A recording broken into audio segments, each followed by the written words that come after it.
Blackstone presents The Talk Show Murders by Al Roker and Dick Lochte. This book is read by Al Roker. Chapter 1. At roughly 6:30 on a Thursday morning that dawned bright and clear, members of the Chicago Police Department's Homicide Division and Forensic Services were lured to the city's Oak Street beach by a body that had been deposited on the sand by Lake Michigan's ebbing tide. A drowning in the lake, accidental or otherwise, was not exactly remarkable, but this one was clearly unique, though that fact was not presented immediately to the public. The CPD had dropped a cone of silence over the discovery. Even the hapless early morning jogger who'd nearly stumbled over the corpse was being forced to pursue his cardio perfection in seclusion somewhere off the grid. Surprisingly, in this era of instant information, where members of the media are as persistent as they are plentiful, the news blackout lasted for nearly 30 hours. It was broken by a gray-haired, ill-tempered former cop named Edward Patton.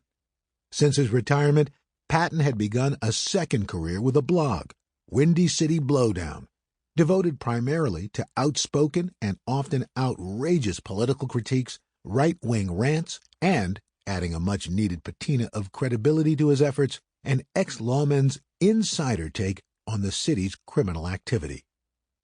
Blowdown's popularity had led to Patton's frequent appearances on local talk shows and on a few network offerings, such as Midday with Gemma, where the eponymous hostess Gemma Bright had just welcomed him to share a periwinkle blue couch with her previous guest, Carrie Sands, a young, vibrantly blonde actress who was starring in a new motion picture filming in the city. When the applause of the primarily female audience began to subside, Patton plopped down on the couch. He leaned in close to the actress and whispered something in her ear that caused her smile to lose its perk. Then he turned his attention toward the show's hostess, adjusting his face in what he probably believed resembled a Gene Hackman Popeye Doyle half-grin.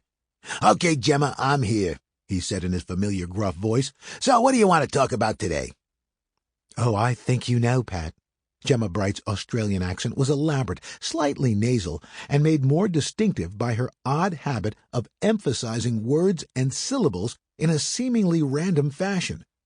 This, combined with her 40-something zoftig but stylish good looks, an extroverted personality, and an ability to convey what seemed like genuine interest, had positioned her as the second most popular television personality in the Second City. Sample complete. Ready to continue?